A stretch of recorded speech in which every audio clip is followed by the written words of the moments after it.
Welcome to another episode of the Real Estate Happy Hour. I'm your host, Chris Wright. Today, we're going to talk about something that's a little bit sensitive to some people. We're going to talk about a little bit about race, culture, corporate America, the world that we navigate in every day, and we're going to talk a little bit about how black people or African Americans navigate in those spaces. And that's sometimes an uncomfortable conversation for both blacks and whites and other cultures as well. But the reason we want to talk about it, we're going to have a discussion. Um, there's no blame here. There's no, attacks or anything like that.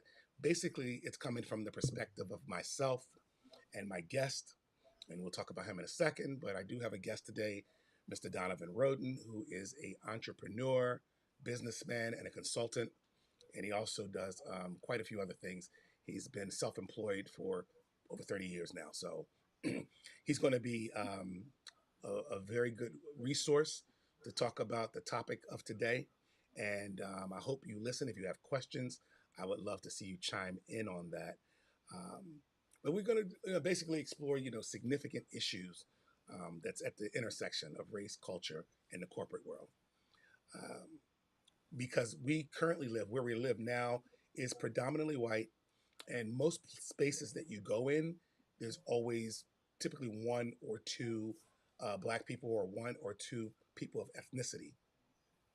And sometimes I don't know if there's sensitivities to that across the full office or the full company. This is not a discussion about DEI. This is not a discussion about affirmative action.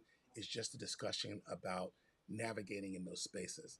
And we'll also discuss some barriers that people might encounter in those spaces, some of the strides that are being made in corporate America, what needs to be done, to achieve like true inclusivity and equity in our workplaces. Um, and we'll just discuss a lot of things. Like I said, this is not a Q&A as much as just me and Donovan talking about our experiences and moving forward. And we'll talk about all of that on the other side.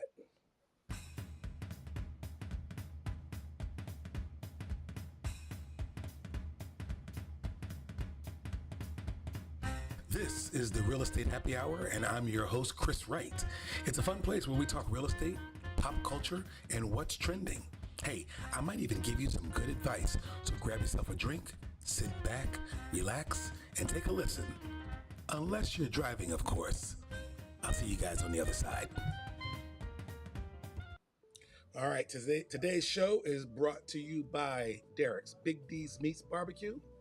I tell you, no script. This guy has done birthday parties for me. I know he does graduations. He also parks his truck at some of the breweries in town, like Single Cut and places like that. He always advertises on social media where he's going to be next. Definitely follow his Instagram channel, his Facebook channel, but this might be the best barbecue in our area, and that includes the restaurants. But you can hire Derek for weddings and outings and things like that, birthday parties. Check out the website, bigdsmeatsbarbecue.com, and I'm sure you'll enjoy that. What's up, Donovan, my friend? How are you, sir? My guy, how are you? How are you? How was that introduction? Did that kind of talk about the things that we're going to be discussing today? Okay. Love it. Love it. Awesome. Uh, I want to try some of that barbecue too. That looks good. Man, this guy does all of my parties. I don't have my daughter's graduation. Anytime I have an excuse to order Big D's meats, it's off the hook. No doubt It's about all it. it, yeah, it's So now fantastic. my video looks a little blurry. I don't know if it looks that way on your side. A little bit. It looked like your Wi-Fi maybe a little. It was clear before, but I think Yeah. it'll come back. That's Maybe you interesting. need to turn off something on your side. I don't know. Yeah. Let You me might let me be shut my you might be laptop down. using too much bandwidth. Probably right. Let me shut my laptop down All for a right, second. that's okay. So anyway, this is interesting. I reached out to you. You and I have been trying to connect for some time to discuss this. We wanted That's to ensure that we did it in a way that was inclusive for everyone and made people comfortable with asking us questions. One thing about Donovan and I, we're similar in age, so we're not offended easily. That is And that's a true. good thing because we want you to feel comfortable, whether it's after the podcast or whether anytime you deal with us in public or in business, that you feel comfortable asking those questions. Would I be speaking correctly for you as well, Donovan? 100%. 100%. Awesome. 100%. Okay. Yeah. I think it's been an interesting subject matter that we should have been. Probably should have done this a long time ago. I know we're different schedules and things like that. Hmm. I'm a dad, so there's always something going on, Yeah. right? And so are you. So real estate, all the other business that I'm involved with, it keeps me pretty busy. So just trying to find some downtime for yourself gets kind of difficult sometimes. But I'm glad that we're here. Hmm. So let's get into it. Yeah. The first thing I want to start with is that our community is not unique to most communities across America, but there is uniqueness in cities. I grew up in the city of Philadelphia as a traveling man. I've been all over America. I've been to Washington, D.C., I've been to New York City, Charleston, Charlotte, Atlanta, places where there are larger populations of African Americans. And so I've seen different communities where you could go to a happy hour in a bar or a restaurant and you just see, wow, look at all the black people in suits and business attire, right? Mhm. That's not something that we see in the capital region or in our areas as much. So that's why I think it's a great conversation to have here because we're not mirroring other communities that are in larger cities like that.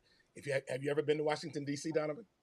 I have not been to DC, but I've been to many large cities around the United States, Yeah. and Atlanta, I would point out, is one that where most you find a lot of people that look like me and you that are really having huge success in the corporate world. New York City, obviously, and several other cities around the country that I've been to. But you do not find that here in the Capital District, mainly because of the population of blacks here in the Capital District that are in business. It's a very small.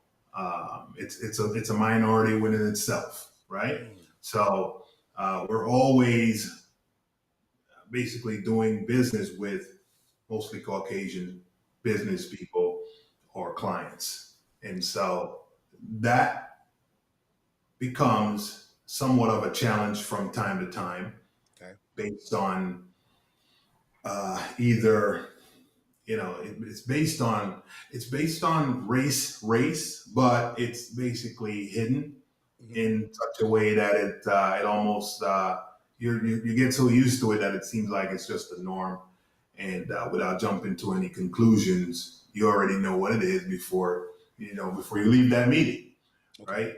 Or that client decides to contract up with you or do business with you. Um, Do you think I'm not because saying of it's getting better. It's getting better, but it still has a long way to go.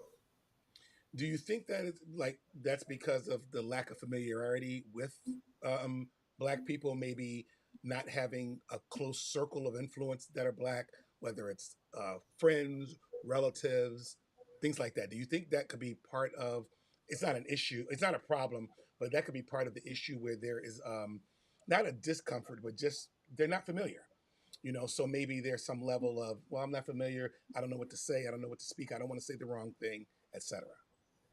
Well, I just believe that everybody's walking around on eggshells these days. 100%. Trying to be politically correct, Hmm. trying to be not offend anyone.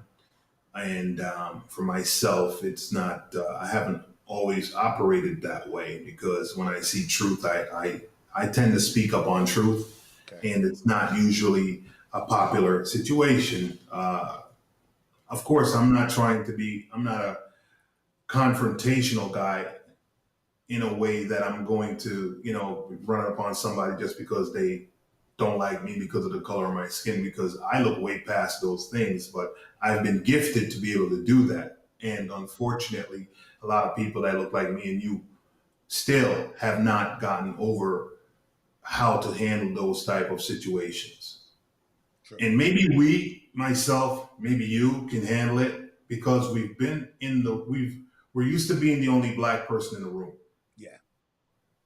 From school, I went from a 99%, well, I'll say 90% all black, some Hispanic, maybe one Caucasian in Brooklyn, New York, back in the 80s, Mm-hmm. to the complete opposite in Connecticut, New Britain, Connecticut, where where it wasn't as many of us. And, that's when, guys are walking around with the cigarette in their t-shirt up here. And I don't, I the know from my Iron Maiden military days. days, Yep, you're absolutely those right. type of things. And I'm over there trying to fit in. My clothes was different. Everything Mm-hmm. was different about me, Yeah. And yeah, people were nice, but there was definitely obvious racism. People were uncomfortable. Different parties you couldn't go to. You wouldn't, different chicks you wouldn't try to talk to because you already know the family was, it's rumored that. But and I've had them call me the N word many times. Wow. The first time I even got suspended from school was because I was called the N word. Mm-hmm. About how old were you when you were called that I was a junior in high school, I in high school? believe, So in New Britain. you had basically made it I from made it almost through without yeah. without any issues with that, but I was called that word, and then my friends looked at me like, "Really? Like you're not gonna do anything about that?" You know? Yeah. And that pressure made me think that I had the right to smack somebody, so I did. And that didn't end well because I ended up suspended for a week. Right. Meanwhile, they didn't get suspended. Right. So So it really taught you um, composure. yeah, yeah. Now, don't get me wrong. As time went on, because I'm a teenager there, and you get out into the real world. Now you start really experiencing what it's like um, dealing with discrimination in the workplace. Okay. Dealing with discrimination as a business person, Mm-hmm. and dealing with your own people whom have had some success and some maybe not so much, but them actually not not what was the word I'm looking for? We're not gelling. In other words, we're going against each other. Meanwhile, we'll be stronger if we came together. And so I've seen people that are like me and you that's gone from regular 9 to 5 jobs and so on now have become more successful in business over time, Mm-hmm. and they tend to shy away from forming alliance with other people that look like me and you, and they'll be more forming alliances with the other races of people. In other words, so So you said earlier you said earlier being the only one or being the only black person in a corporate or in a large setting or a corporate setting. Been there yep, the majority of my adult life, and I know how I've navigated that experience. But do you, I think a lot of upward mobility in corporate America comes from just probably not understanding, knowing how to move in those spaces. Or I one time I was in a panel discussion and it was a black audience. And I used the word assimilate and people lost their mind. They're like, what do you mean assimilate? Right? But I was saying that, and I already know you understand what I'm saying, but hmm, sometimes depending on the spaces you're in, be it white or a church group. So when you're in a church group, if you're not a Christian, you still are respectful and you assimilate to the behaviors of that room. I might be a Muslim going to a church, but when right, I'm in that church, I'm going to be respectful of those people's religion and their behaviors and culture. And I as think you should be, as you should be, as you should be. So when I as you, said assimilate in this panel discussion for a room for black people, they totally took it wrong because assimilate is a foul word in the black community, right? mm, You don't say mm, that. So I think that could be part of the reason that there's not upward mobility because assimilation sometimes looks like selling out. right, It right, looks like I'm not doing that. I'm not being this way or that way. I'm not dressing like that. I'm not wearing my hair like that. And so if you choose not to assimilate, then you've already decided that I'm going to go be an entrepreneur because I can't work in those spaces. And that's Right. okay. I'm Yeah. totally fine with that. Have Yeah. you experienced situations like where you were moving up the ladder in corporate America and you've seen other blacks that just weren't as successful as you for those particular types of reasons? Well, my situation is different. I've never really worked in corporate America. I mean, Okay. I think any corporate, the biggest probably corporate company that I've worked for is Federal Express. That was my Okay. last job in 1994.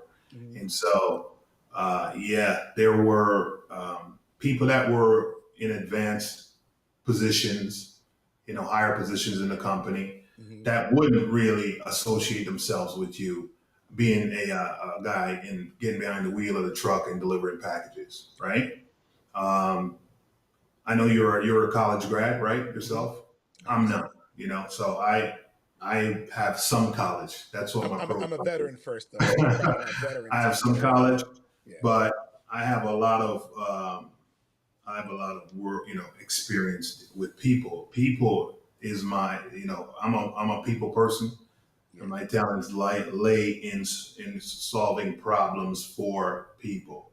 Right. And it's almost a part of how I am. It is a part of how I am spiritually, Hmm. because even when we get lost sometimes along the way Right. of this journey, and you need some spiritual guidance too. I'm not religious, but I'm certainly very spiritual, and I realize the powers that be that exist within me, within everyone, and everything that's around. So, once you can tap into that, then you can tap into being able to help people, because there's a lot of trauma amongst our people, Hmm. but there's a lot of trauma amongst all the people.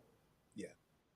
But how it affects us is the way that it's been affecting us from the ideologies and from the colonialism and all of those things, that happened many years back to the people that look like me and you. It Hmm. still resonates today, just in a different realm, if you will, uh, where we're basically experiencing the same trauma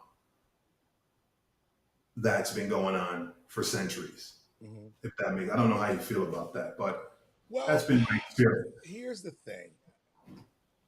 Here's the thing. I do have a feeling about that because my trauma isn't attached to anything before I was born. That might be a selfish way of saying that because I think as a race of people, I think sometimes people feel that we need to feel the trauma of our ancestors or the trauma of our parents or grandparents. And I'm Right. unable to connect with that because I had my own traumas growing up or based on the neighborhoods I've lived in, my experiences in school, the people I've dealt with, et cetera, et cetera. So, um, and I understand, Karen Hunter says we are not monolithic, right? She says the black experience is not monolithic, nor are we monolithic people. And she's saying that because everyone's experience is different, everyone's journey is different, and that we should not judge each other based on how we feel today and how we Hmm. are today, because we got to where we are based on our experiences, if that Right. makes sense, right? That makes So you, sense. That makes right. sense. So you may Which feel a brought certain me way, to but you may feel a certain way about the black experience than I feel because I haven't experienced yours. correct, 100%. Yeah. Now, as we were born, because I'm listening to what you're saying, your trauma didn't start till after you were born, and Right. that's with everyone, because you take a little baby before the baby's born, that brain is basically when you wipe a computer clean. It's Hmm. a clean slate. The baby is born, and now the programming starts. Correct. So you're going to learn whatever your mom, parent, dad have downloaded throughout their lives Hmm. from their programming is going to become now a part of your programming until you get to a point where you start being programmed by other influences like television, cartoons, what's going on in kindergarten, and whatever that programming is over there with that, kindergarten teacher and so on. And these things are what end up shaping you into the adult that you become. Sometimes you can meet one person that will change the entire trajectory of your life, right? That struck a chord. Let me tell you why.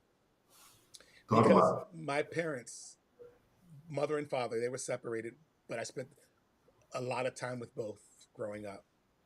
They never talked about race. And it's something. And you struck a chord because you were saying sometimes people, their trauma is passed down. it. Right, And my grandmother was alive in my growing up as well. My grandmother never talked about race or discrimination. My mother didn't, and my father didn't, and it's probably because they did not want to pass on that trauma. They wanted their children to do the best they could in the environments that they were in. Like, let's make the best of it. So it's hmm funny because when I became a young political man and activist, everything I learned about race and bias, I learned from the street. right, right, Brother, you need to be this way. Brother, you need to think that way. This is how you should feel about A, B, or C. I right, got all that from the streets. I never got it from my family. So right. I have to ask myself how authentic was that? Because Yeah, I was I was hearing and regurgitating what I heard. right. Even So, when I hung out with brothers from the Nation of Islam, a lot of bow ties in my life, right? They were all around in the cities that I lived in. So I was regurgitating all of that. Muhammad Ali is by far my favorite iconic athlete of all time because he was more than just an athlete. He was an yeah, activist. But he was good. I heard the things that he said and I repeated them, but are they authentic? Because did I really feel them in my heart? And was I able to really speak with that authenticity? Does that make sense? Right, right. Makes It was sense. all Makes a lot third of party. It sense. wasn't passed down through generations or through blood. Makes a lot of sense. And here's what I'm seeing now. And I know we're kind of bouncing around a little bit, Of but here's course, what I'm seeing it's now. all very And I important know though. me and you discussed this prior to us coming on here Mm-hmm. to talk about a sensitive subject matter like race, right? Mm-hmm. And I see so many people online and other places that look like me and you. They're having these podcasts, Yep. and I try to sometimes, if I have the time, listen to what they're saying. But you can't. I'm hearing something, but because this one over here is talking over this one, Mm-hmm. and it just becomes so chaotic that at the end of the day, either I'm going to shut it down because we're getting nowhere. Mm-hmm. They really operate from ego, and I find that when our people, get some knowledge that some newfound knowledge that they have learned, and now they're either trying to capitalize on it somehow or whatever. Uh, there's other people like that looks like us that comes in and start tearing it down and making these rude comments instead of all right, well, you got that piece and I got this piece over here. Let's come together and let's see. Let's find out what the truth really is. And let's actually try to accomplish something that we can leave with people that will help to propel them forward. Right. Solve a problem. At least we know the truth now. Now what are we going to do here? But these people seem to be just scrapping. It's all about mental gymnastics of who knows who's who and what's what. And I'm like, all right, man, I'm just done right now. You know what I mean?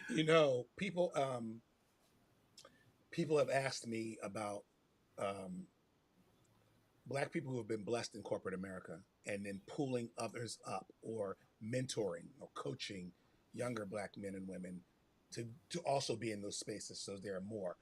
Um, but what have you found or what do you find to be the challenge with that? Whether you're an entrepreneur or whether you're in corporate America, what is the challenge with mentoring, coaching, and pulling people with you so you can grow in a deeper space?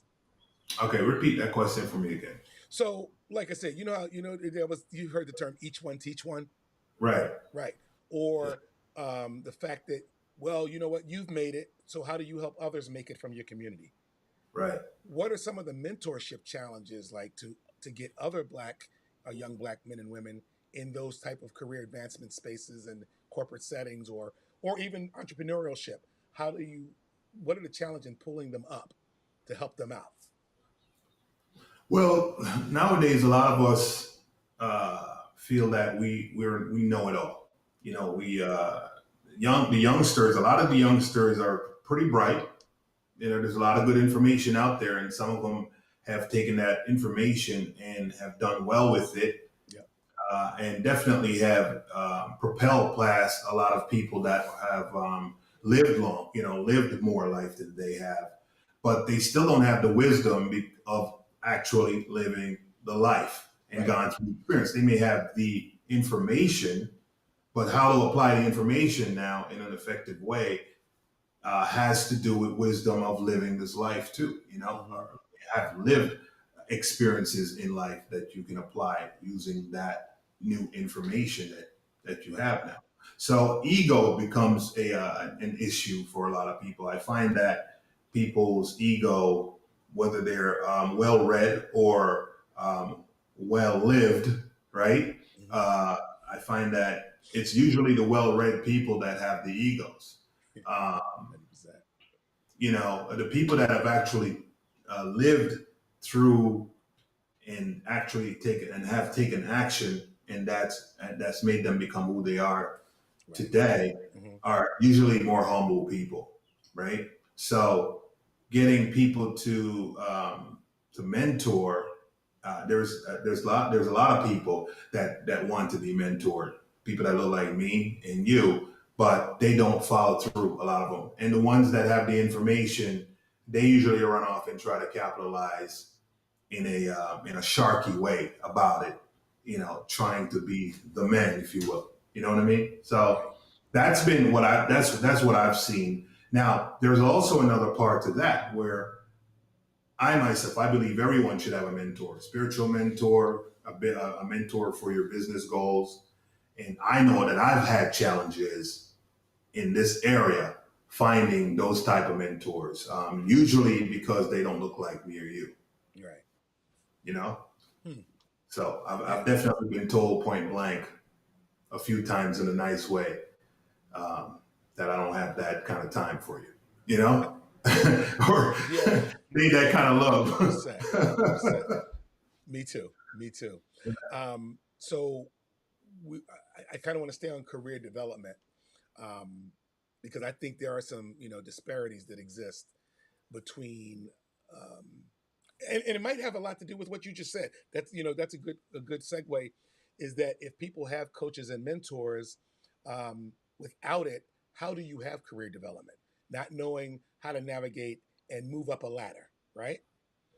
I think it Yeah, takes coaches and mentors. Now, as my mother and parents used to always tell me, you might have to move a little bit differently because of your color, right? mm, Remember, I came up in the 80s. The 80s wasn't, it seems like a long time ago, but it wasn't that long ago. I graduated class of 82.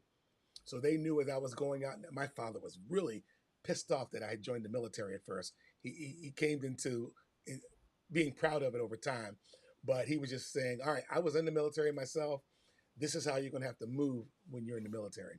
But I was given guidance. But I think that's what coaches and mentors do. They teach you how to move and navigate and how to think, or right. understanding your current thought process and tweaking it a little bit. Say, because they want you to be you. Your coach should want you to be you. But how can I use the tools that you currently have and have you capitalize on those? Right. Right.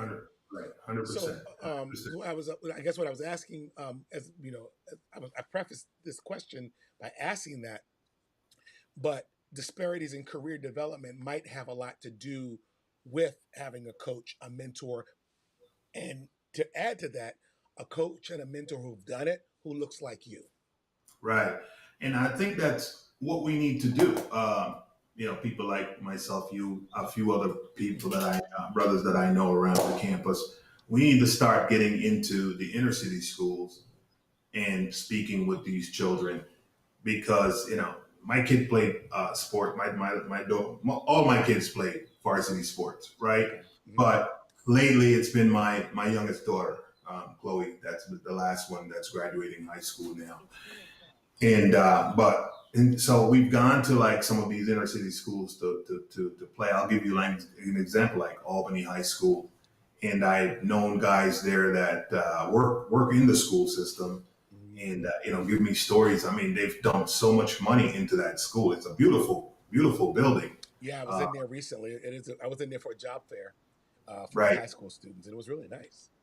But I'd like to see in a school like Green Tech, where my son Tyler went to Green Tech. I'd like to see people, more of us, go out there and have conversations with the kids in the community, because there's still a lot of violence that happens within the community that we need to get to the core of the problem. And the core of the problem is resources in our communities of color. There are no resources. So if you have no resources, but you can go up to say Clifton Park, and those resources are all over the place. Meanwhile, they can be writing grants for these type of businesses over here. Well, why aren't we writing grants to put resources in our community? So I know those are out there, but there's a lot of programs out there, but they're hidden in plain sight, kind of like the law, So I have a hidden in story. plain sight, I right? have a story, So, and I'm going to color this so gray so I don't. if anything that we accomplish out of us having this conversation today, it Mhm. would be one of the things would be, how do we um, make an impact on children that look like us, and even Right. for children that look like my kid, most of my children Hmm. are mixed race, mothers are white, and so on. I identify with them as black. They're Of black to course. me, but they might be white to their moms. I don't know.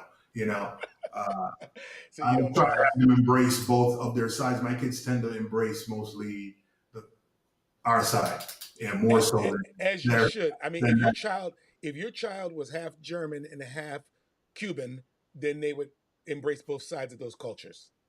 Correct. So it's the same. But Correct. I have a quick story because you said something about the youth.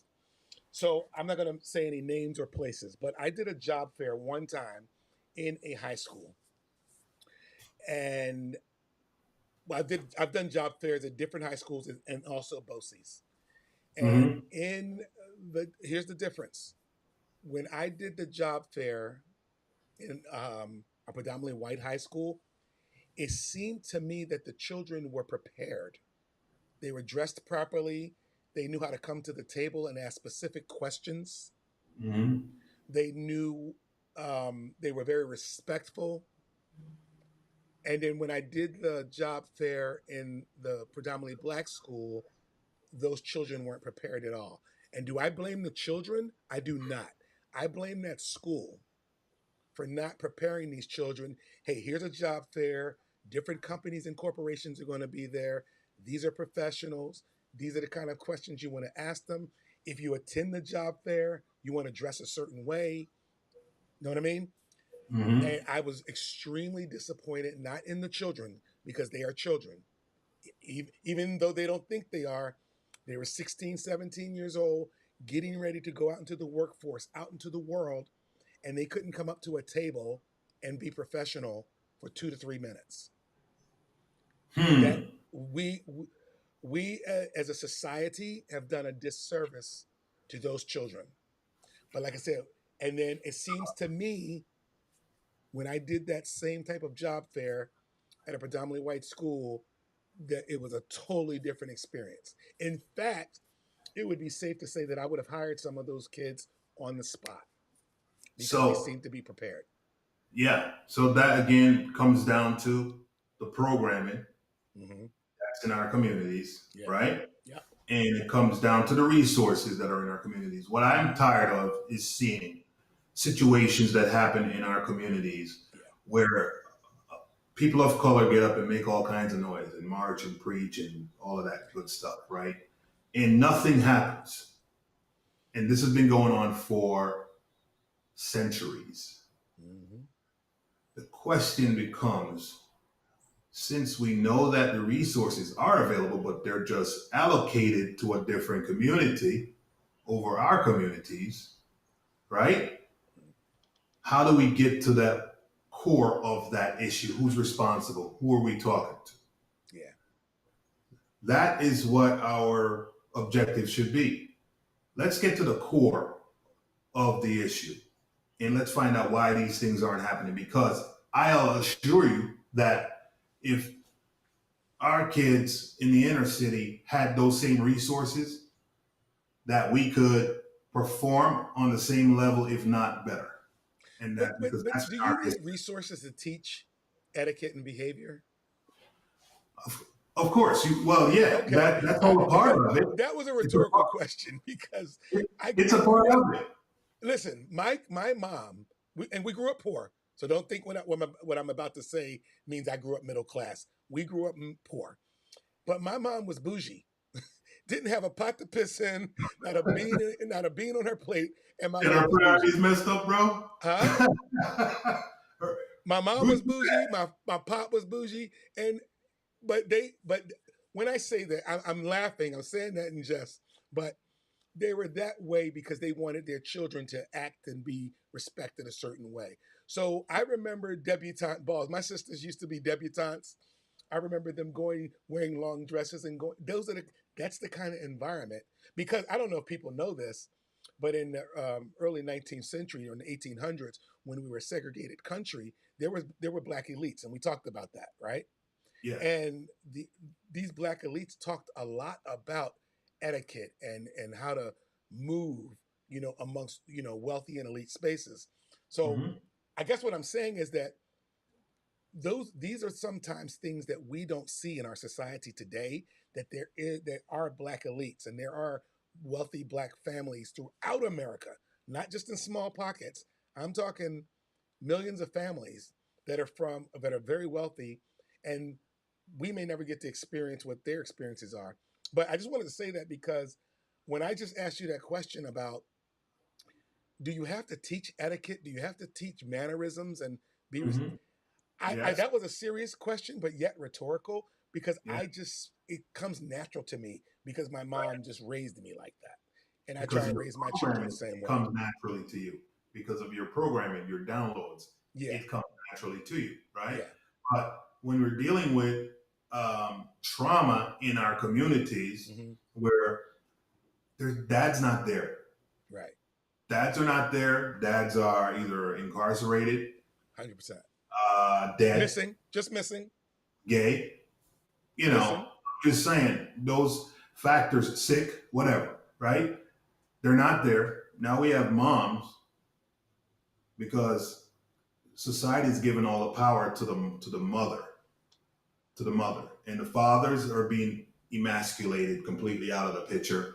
Whatever you say don't even matter no more. hmm It's not like how we grew up, where when your pops hold that belt and he just got to give you that look. Right. Your pops ain't got to do nothing; just got to give you that look, hmm and you already know what it is. Today, your kids might tell you to go pound salt. You know what I'm saying? In a nice way to say it, right? And that's not norm in the black community. Uh, the respect of our parents, our elder mothers and fathers when we were growing up was at the highest level. And Right. then grandparents were even at another higher level. But now, the kids, the mothers, the fathers are not there. The mothers are trying to be the kid's friend. They have no real control once after a certain point, hmm and then this cycle just keeps repeating itself. Right. So we need to get to and that was the objective of me doing a podcast with my daughter. That's in the making. At some point, we'll get together and do that. Is I to can't wait. discuss the relationships between the father, not the mother, the hmm father and the daughter, the father and the son, and that relationship and how important that relationship is.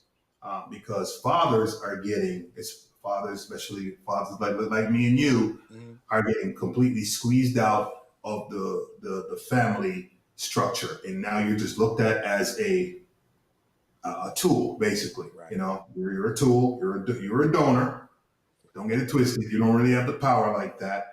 You're either you go out there and go earn some money and bring money back to the nest, and that's it. You don't get no say so. You don't get no this. You don't get no that. You're all about a check, and that is what has happened in our communities. Not just our communities, but it affects our communities more because we're already um, we're already under resourced in our communities, and the things that we can do to help uh, our children become successful in a corporate society. Have you ever seen that? This is a good segue into advancing this conversation. Have you ever seen that video where Kanye West was being interviewed and he said he rejected the culture 100%? I And he didn't talked. see that. Okay.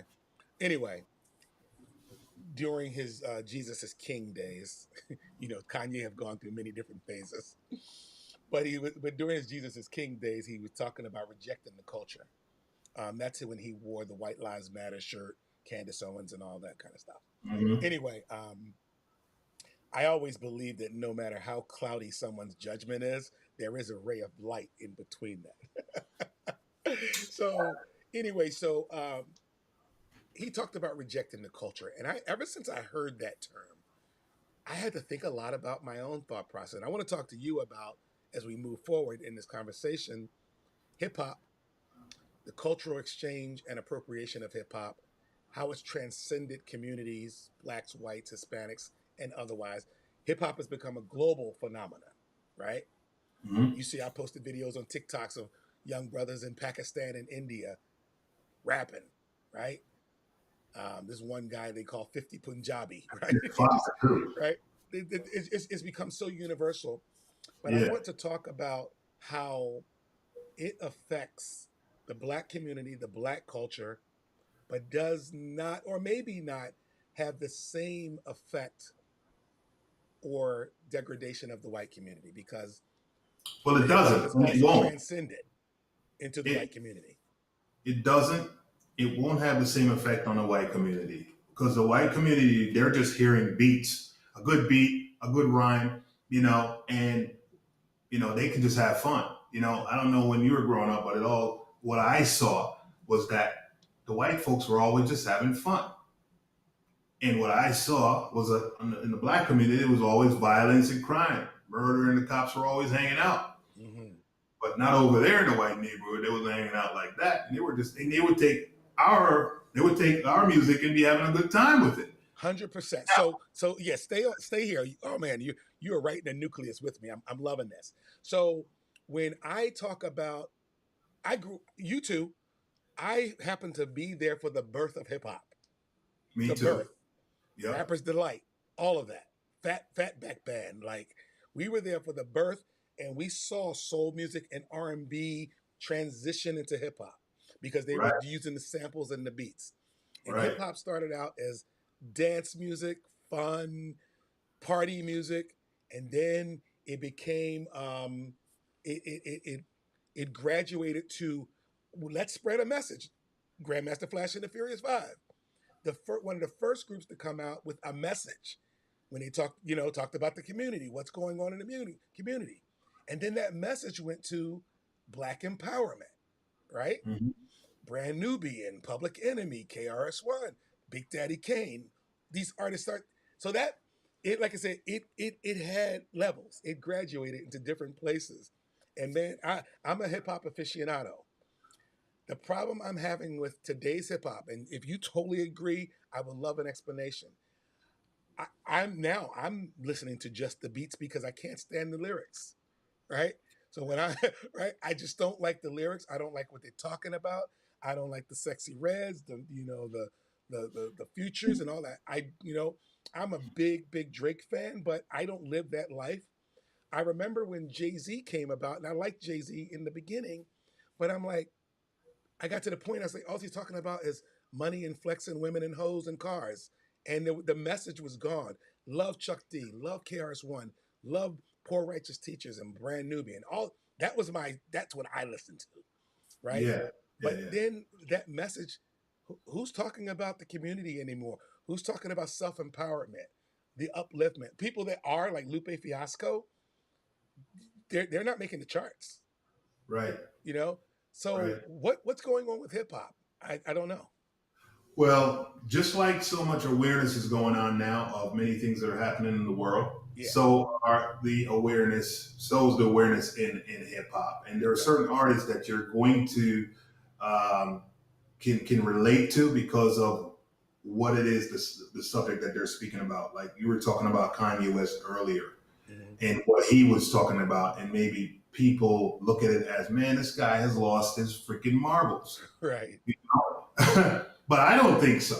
I Okay. don't think Kanye lost his marbles. I think he's actually very brilliant and he has the boldness to come out and speak about what's going on behind the scenes and the fact that what they're really doing.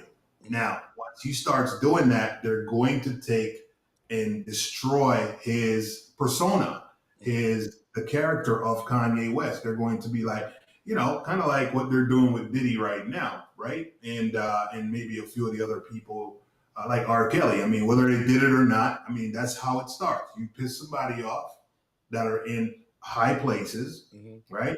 The Bible speaks about evil spirits in high places, right? And that's Hollywood. That's in our laws. That's in all of these things that affect not only our culture, but it affects our music and what gets put out and what doesn't.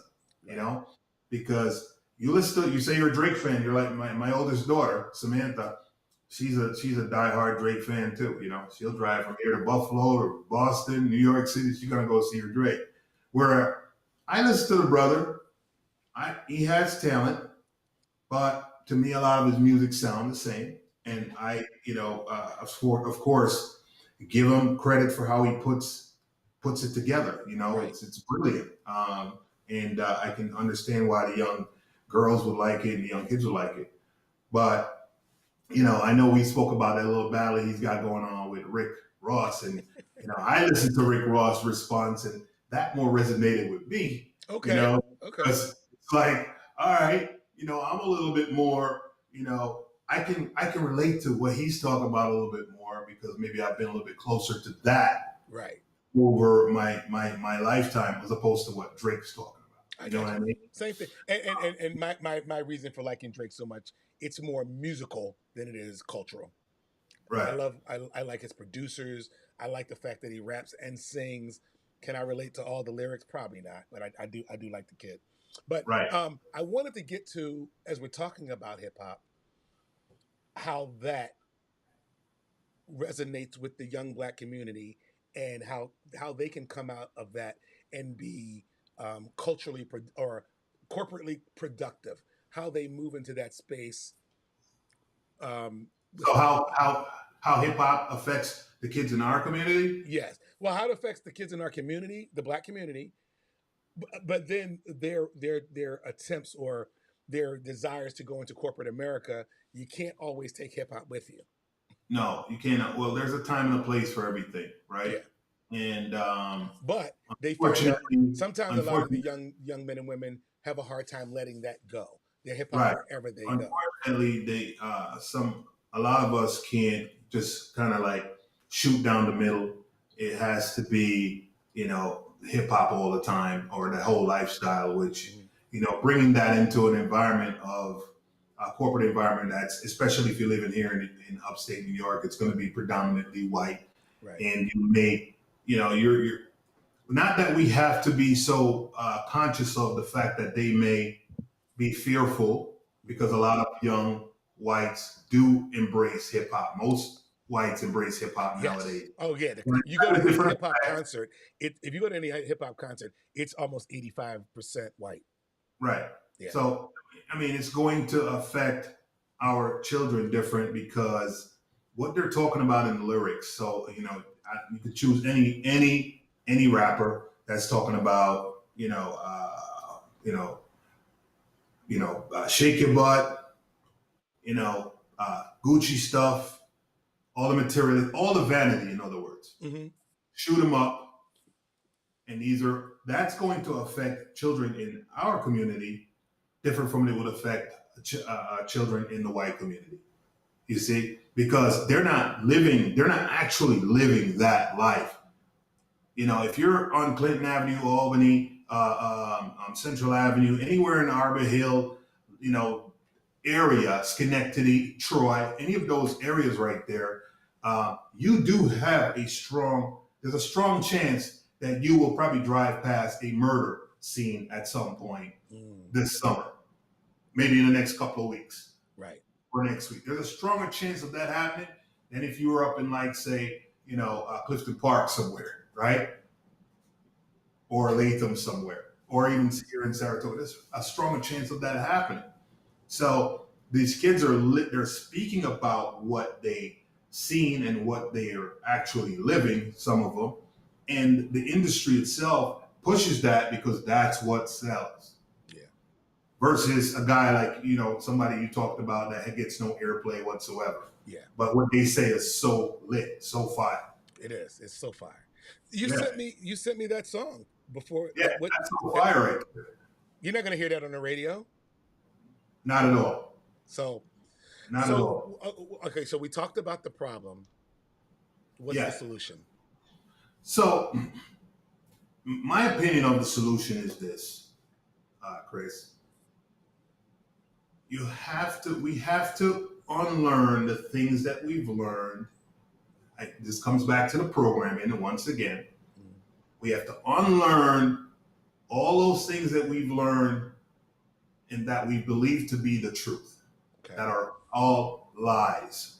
Now, for me to tell my people or tell you that that's all lies that we've learned is almost very. I can feel the uncomfort, the uncomfort, the uneasiness, even in your seat, just because what I've learned is what I've learned, man.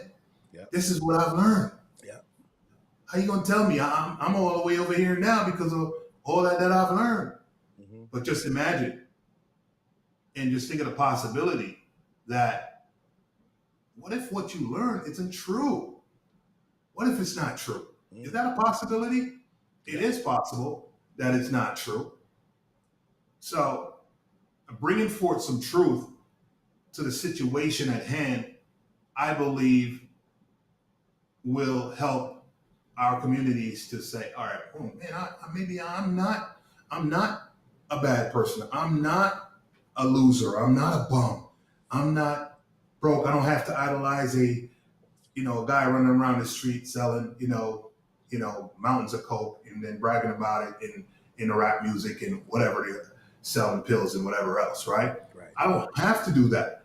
If I know what my resources are, if I get to know who I really am and what my power really is, and I can see that, I can now dive into my creative powers that I've been ordained with, that I've been blessed with, that I was born with, that have been taken away from me from my birth because of lies. Ideologies that we've been taught that is not us, mm-hmm. but it's been taught in order for evil spirits in high places to take advantage of me, you, and our children, our generations, and so on and so forth. So we need to start there. Okay. That's spiritually how strong I feel about that. Okay. We need to go back over here and create a situation like the proper schooling, the proper kindergarten, the proper, middle school, the proper junior school, whatever. Curriculums to have you know how to tap into resources that already exist, know what your rights are, know what your powers, know who you are. And that, I think, will stop killing each other because now we can come together. We'll be able to come together and move mountains. So let me ask you a question, because this is what I struggle with. I always seem to be going against the current. So the work starts in the community. You said that without saying it. The real work starts within the community. But yet, when you mention programs like diversity, equity, and inclusion, you're Mm-hmm. putting the onus on the corporations. All right. Which is why I'm not a big fan. I get pushback from people, but I'm saying it was quoted by someone that luck is preparedness, or being ready, right? Mm-hmm. I've always I've seemed to have been able to take advantage of my luck, right? Because I Well, was the prepared. opportunity. I don't think, here's the thing. Even if I was and I don't know this, no one ever said the reason we're hiring you is because you're black. No one has ever said that to me in my entire career, right? Right. But Right. if they were hiring me because I was black, it's not only that I was black, but I was prepared. I came in, I did the interview well, I studied, I knew the company, I was able to tell them about the company, its history. I was prepared. I did all the studying. Right. And I It's also almost had the like you etiquette went to and the college and you references. got prepared. Say again? It's almost like having a college degree, getting prepared for certain things, but you got to stay ready. In other words, um, when you're prepared, the opportunity will show up. Right. You know, Be or be ready for the opportunity to show up. Stay ready. right. So you're not going to get a promotion or advancement in corporate America because you're black or because you're Hispanic. You're going to get it because, first of all, if they want a more diverse leadership, you need to fit the bill. Right. Okay. They just not Right. going to hire you because, you know what? Donovan's black. Let's promote him. You Right. could be an idiot, right? It Right. needs to be, you know what? Donovan's ready. He's done And the there's a work. lot of us out there in positions like that where the the white side of the business sees the opportunity for putting a minority in that spot, but Mhm. they don't want someone that's going to go against the grain. It's got to be with them and their thing. It's got to be a 100%. it's got to be a part of our thing, and he's got to be down with that. So a lot of times that means that you're going to go against others, people that look like me and you, who But isn't probably that are going to okay? qualify for that position. Right. That makes sense. Isn't that okay? I'm gonna tell you, and let me tell you what I'm thinking when I say that. Because let's say there's corporate leadership, right? Mm-hmm. And you're the 10th one, and 9 of them are thinking company first. These are the things that we must do in order to advance this company. But yet maybe you're the one rebel, right? Mm-hmm. Because there are some things that doesn't align with your heart. So when you Right. push back, you're not just pushing back against the company, but you may also be causing a friction in leadership. Right. Exactly. Exactly. So, like I said, you have to be, I don't want to call it the token one, but at the end of the day, that's what it comes down to. Mm-hmm. And sometimes one can play that token position for the betterment of all of us, Mm-hmm. but a lot of times we don't. Right. We play that position for the betterment of us, for me, me and mine, basically. Okay. Right. And I know a lot of brothers like that that's Mm-hmm. played those positions like that, but it was for the betterment of them and their own, not for bringing me or you up Mm-hmm. in those situations. Yeah. So Yeah. that's what I see. But with all that being said, man, I think that we need to start focusing on results. Um, we live in a world where, uh, and I know we weren't going to touch on the banking thing, but I'm just going to touch on this part. Yeah. Yeah. Go Money, ahead. money in itself. Every one of us think of money as cash in our pocket. When somebody says money, we think about cash in your pocket. That's money, and that's what we define as money. Mm-hmm. When in fact, in our system of money mechanics, there is no money. Right. All credit. And I say that to say, let's start, people that look like me and you and everybody else that got bad credit. Mm-hmm. Let's start with our credit, because there's a lot that you can learn from just understanding what the credit is about and how banks work and all of these things. Time But out for 1 second. yeah, Time out for right. 1 second. I want to give you a plug because this is what you do. On your post here, I only put financial consultant, but this is what you do for a living, right? That's what I do. You're well versed in this. So, It's part of what I do. so ladies It's and gentlemen, part of what I do. he's not just talking from a novice. He's been doing this for 30 years. So listen to what he's saying and reach out to him. So go ahead, finish what you were saying. Yeah. So back to what I was saying. So we need to start with our credit. There's plenty of if you're going to try to do it yourself, Mm-hmm. right, we need to have a good credit. We need to have a good credit profile. Everyone deserves a good credit profile. But if you don't know anything about credit, and I'm telling you now that credit is like the most important thing that you need. Some people say, no, cash is king. You gotta have cash. Cash is king. Yeah. You can only do so much with cash. Cash does help. Mm-hmm. Cash can put you in a better credit situation, Mm-hmm. right? If you have enough cash to put down, because it's all about risk. Mm-hmm. They're looking at risk, right? So if I'm going to buy something for 100 grand, but I can put 50K down, hey, the bank's going to look at it like, yeah, of course, that's a no brainer. Right. I'll loan you 50K, even if your credit score is 480. Why not? Right. Because if you screw up, I only put 50K out there, but this thing's worth 100. Mm-hmm. So who's going to lose? Me or you? So it's all about risk. Mm-hmm. So you need to understand, and we need to start teaching this to the kids at a younger age in our communities, how to put their credit together. I mean, I've seen my kids come out of school, didn't even know how to write a checkbook. They didn't know how to write out a check, but they graduated from high school.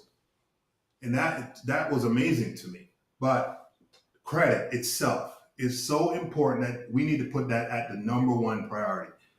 And the reason why people don't prioritize their credit is because we are plugged into this matrix of bills that's by design to keep you running till your battery burn out. Yeah, because people believe in working to pay bills. Correct. Not wrong working to save ideology. money. That's the wrong ideology. And I'm not saying that you shouldn't work. Of course you should work in whatever it is that you do to take care of your family, right? Mm-hmm.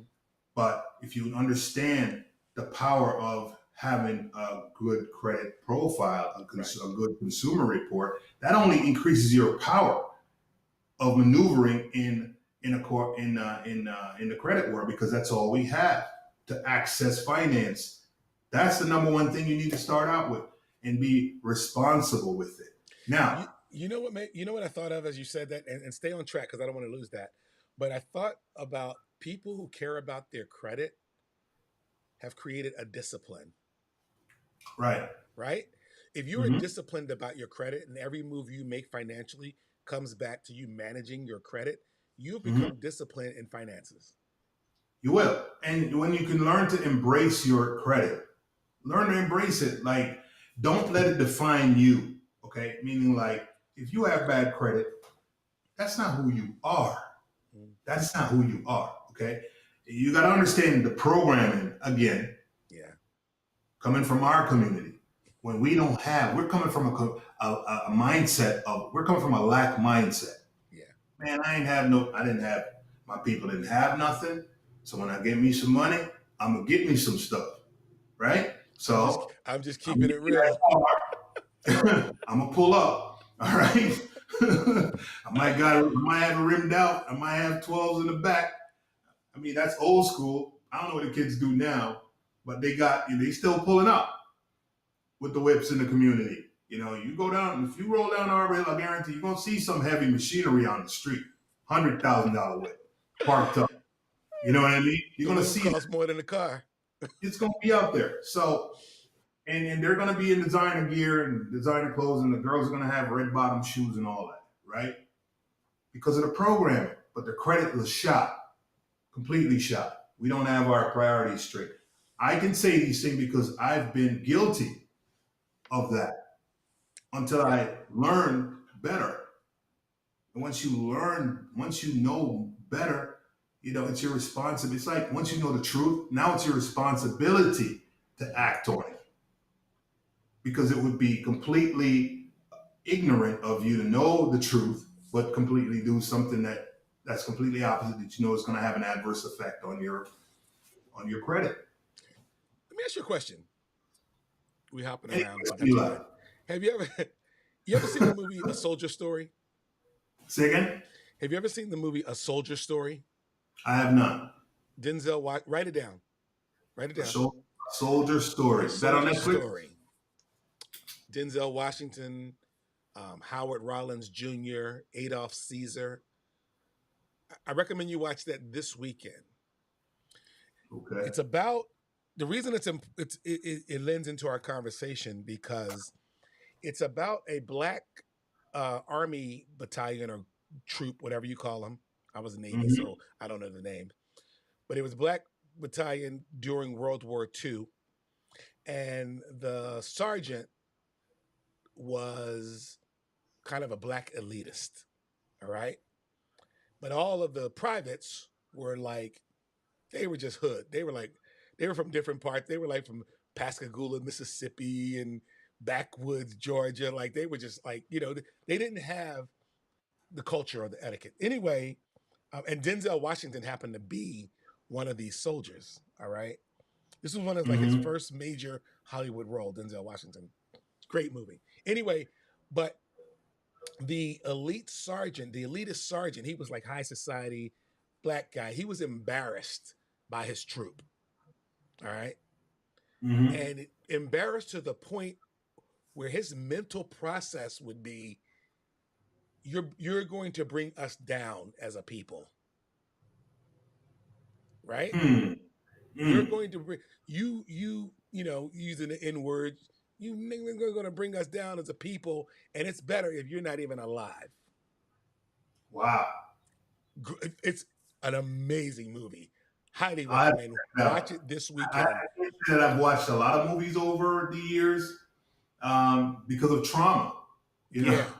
But because of I but trauma. I haven't I watched a brought lot of that movies movie up to over. say this. I'm sorry to interrupt. I brought Yeah. that movie up to say this is that but I don't agree with the sergeant whatsoever.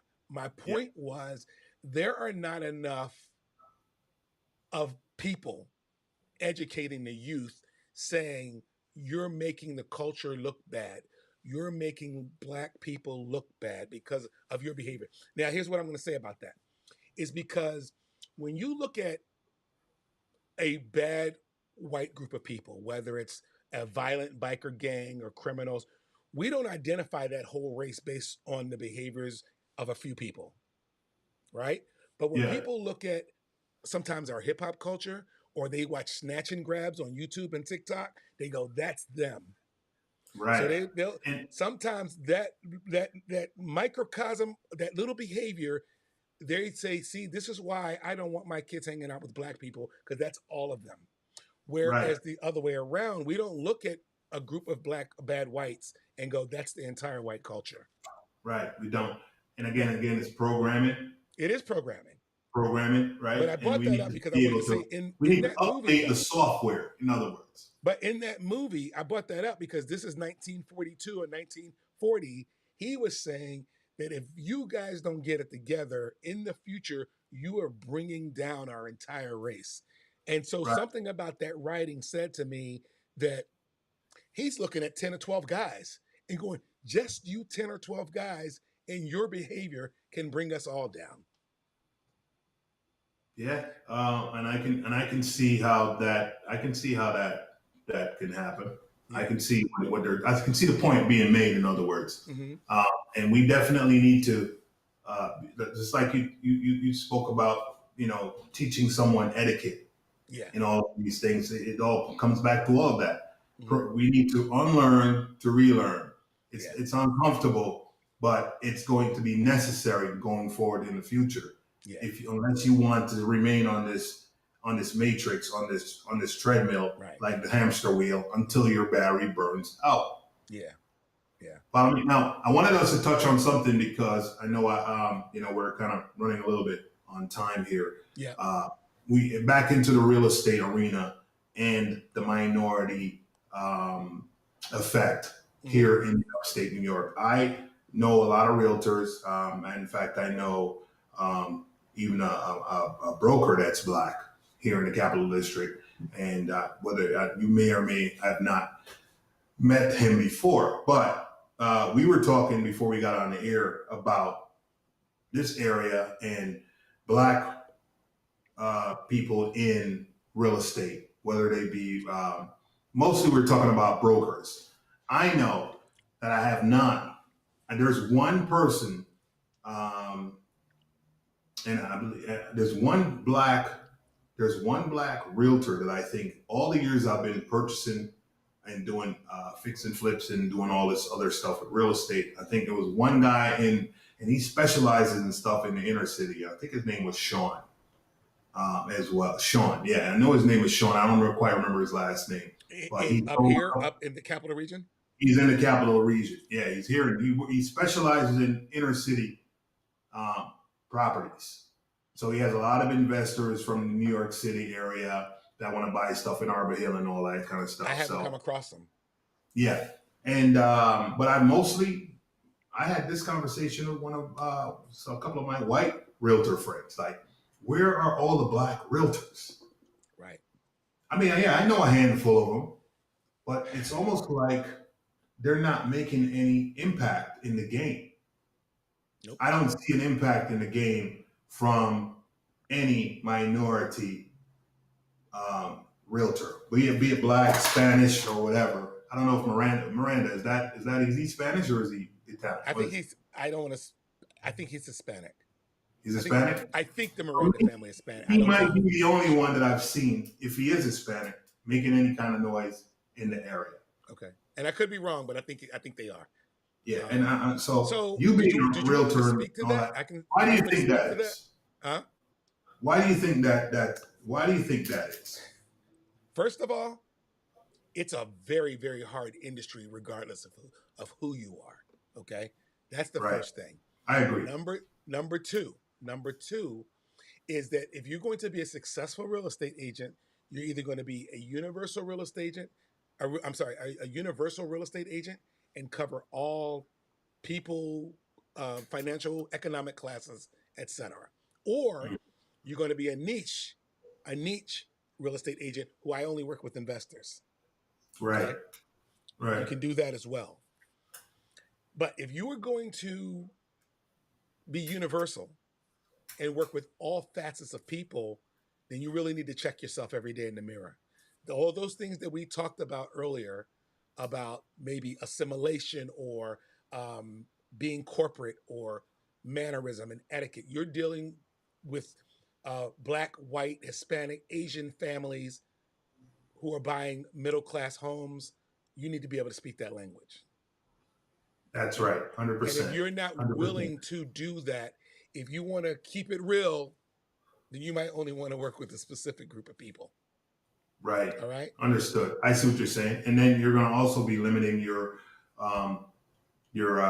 financial potential, your income potential, if you're limiting yourself, especially being in this type of neighborhood. But, I would agree that, a black realtor is going to do better in an inner city, like in a big city, like Atlanta. I believe that there are plenty of opportunities that were in other places that I could have taken advantage of. Being from the city area. Now, you would be an amazing real estate agent. I didn't, Donovan. because obviously I have children here and I gotta be around my kids. And I want to be around my children. But so sometimes you forego those opportunities, let those opportunities go by because, you're weighing in on, all right, I'm going to go take this money, but I'll be away from my children, 3 weeks out of the month or whatever, a month, 2-3 months at a time. And I can't see missing those. I know, but I'm saying you have the mannerism and temperament and professionalism that you would be an amazing agent. Straight up. I already know. I already see you got the skill. A word of advice to not just black realtors in the area or any realtor, because I start seeing a lot of stuff out there where people are getting caught up on social media postings and this, that, and the third. And that's not making you any money, That's why I do this. This is informative. This is educational. Say again? That's why I do this. Right. Because this is at the end of the day, I don't care who you are and what business you're in. We're talking about real estate right now, but you could be in the towing business. You could be in the roofing business. You could be in selling whatever. So we are in the people business. Yep. So if you're going to sell homes or you're going to sell food, shoes, you need to build up your clientele, which means that you need to get yourself in front of people, shaking hands like a politician. You have to become a rabid dog in your industry. Right. That means that if somebody's within a foot of you, a handshake of you, you got to tell them who you are. You know, you almost got to become, an evangelist about your stuff, man. If you really want to get out there and brand yourself as a minority um, realtor, entrepreneur, you really have to get out there in front of people. Yeah. I even with the credit counseling that I do, sometimes I got to be in the heart of the hood. I don't want to be in the hood. You know what I mean? I've spent a lot of years in the hood. I don't want to be in the hood. I'm But there I every do day, brother. because I need to help that particular person. Yeah. And if I can have an impact in that person's life, 9 times out of 10, I get a referral. 9 times out of 10. Most of my business is based on referrals. Mm-hmm. And I stopped killing myself running all over God's creation, thinking I need to be busy here, there. And Right. when I stayed still, I attracted what I needed to attract to me. I stopped running all over the place. But you got to earn that, brother. Taking advantage of. You got to earn that. You've worked for that. Yeah, exactly. You can't jump out the gate. You can't jump out the gate and be that guy. No, that takes time. It takes time. It takes time. So you got a job. You want to be a realtor. Keep your job, right? You make a living from 9 to 5, but you make a fortune after 5, baby. That's how it goes down. Mm-hmm. That's the hustle. So if you want to get out of that 9 to 5, you got to, put a couple of hours in after 5. Speak to some clients, make some phone calls, go look at a piece of property, learn what you need to learn about it, the language that surrounds real estate, whatever. You know what I mean? That's what you're going to have to do. And you can't be afraid to talk to anybody. No matter whether they're black, white, purple, brown. At the end of the day, they're going to sell their piece of real estate or they're going to buy. They're going to be looking to buy. And you want to be that guy that they call on. So how do you develop yourself into the person that they call on? Yeah. It's all about winning friends and influencing people. That's a mic drop right there, man. I think we should end on that note because 100%. But hey, listen, if you don't mind, if I can just get a plug of anyone that's in your audience that needs to speak to someone about a credit situation that they're dealing with, or any type of situation that surrounds that. Maybe you're going to, obviously, if they're going to purchase a home, they should be coming to you, Chris. But a lot of time when they speak to me, they're getting prepared to purchase a home. So let me ask you a question. Today was more of a social issue type show. Will you come back on and let's just talk business about what you do and how we can help people? All right. We can. That could certainly be in another segment for sure. Let's do another segment on that. I was going to have another gentleman come in here, but I think you can take that space, and I'll have a series of questions for you that can help my clients, your clients, and we can grow together. All right, that's perfect, man. I appreciate you having me on today. And I know we've been trying to put it together for a long time. When I get this to you, please make sure you share it on your platforms. I'll share it on mine, and I think we talked about some important issues, and that's why I called it, Blacks and corporate America, because I wanted to make sure that we talked about both and intersect them together too. All right. Absolutely. Thank you, brother. You have a good day. I'll talk to you soon. Peace. All right. Peace.